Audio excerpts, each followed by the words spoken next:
what did the Israelis think? In fact, we know exactly what the Israelis thought, because on June 1st, 1967, just a few days before the 67 war, the head of Israel's main external intelligence organization, the Mossad, the head was a fellow named Major General Meyer Amit, he came to Washington. And he said to the Americans, after they presented their conclusions, one, Nasser's not going to attack. And two, if he does, you'll whip the hell out of them. After the Americans presented their information to him, he said, quote, there were no differences between the U.S. and the Israelis on the military intelligence picture or its interpretation.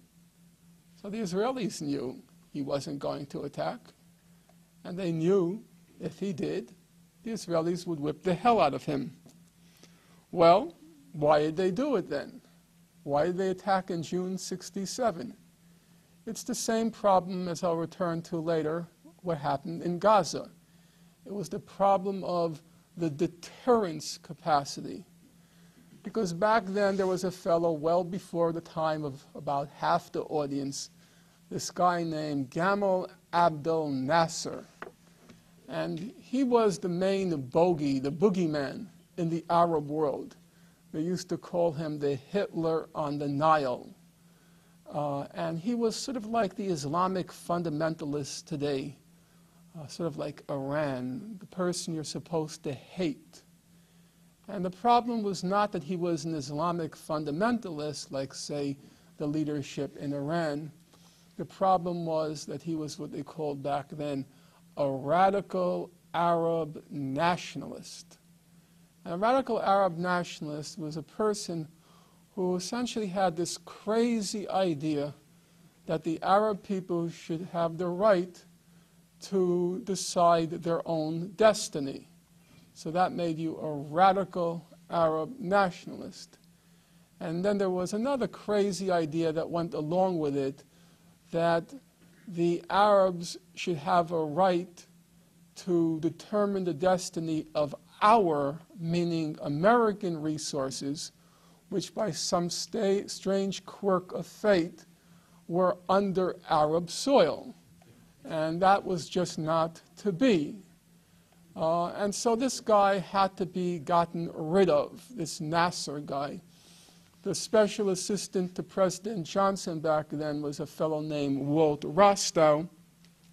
And about a couple of days before Israel launched its attack, he said, this Nasser guy, and now I'm quoting him, he's got to be cut down to size because he's disrupting our little stewardship of the Arab world. He's got to be cut down to size.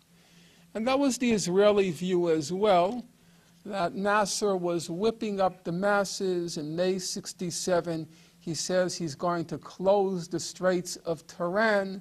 The Arabs were getting this weird idea that they didn't have to follow Israeli orders. And the natives were getting restless. They were getting too uppity. And they had to be cut down to size. And there's only one way to cut an Arab down to size, because they only understand the language of force. So every few years you have to take out the big club and break their skull. And that's basically what restoring deterrence capacity means. Reminding the Arabs who's in charge. Back then there was a divisional commander who later became a prime minister of Israel, namely Ariel Sharon. And he said in 67, we've got to attack Nasser because Israel is losing its deterrence capacity. Our main weapon, the fear of us.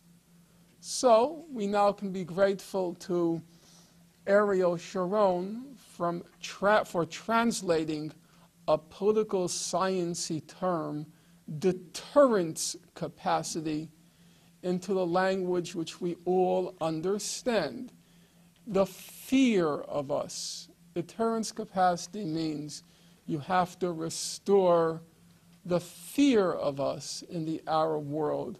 Sort of like the mafia every once in a while has to break somebody's kneecaps to remind the people in the neighborhood who's in charge. That's the mafia restoring deterrence capacity.